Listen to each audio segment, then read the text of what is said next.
If you like our video, click the button to subscribe to our channel and get easy access to new content.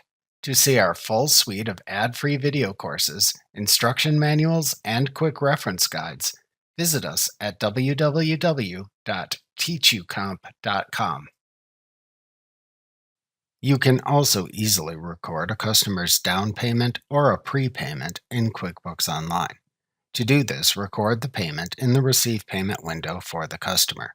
Doing this then generates a customer credit, which can be applied to future invoices for the customer.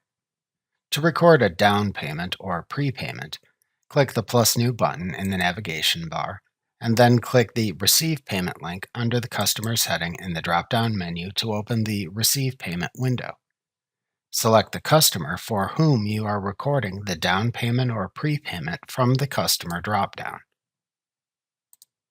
Follow the same steps as when recording a full customer payment for a single invoice. Simply enter the payment date, method, deposit account, and amount.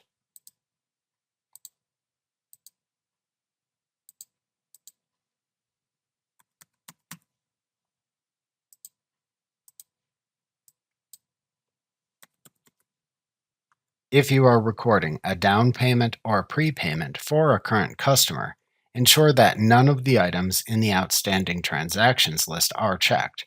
If any are checked, the amount is applied to them and not recorded as a down payment or prepayment. Uncheck all these transactions if needed to ensure you convert the total amount received into a customer credit. When you then save the down payment or prepayment using one of the buttons in the toolbar at the bottom of the screen, you create a customer credit for the total amount, which you can later apply to a customer invoice. Remember to click the subscribe button to see more of our videos.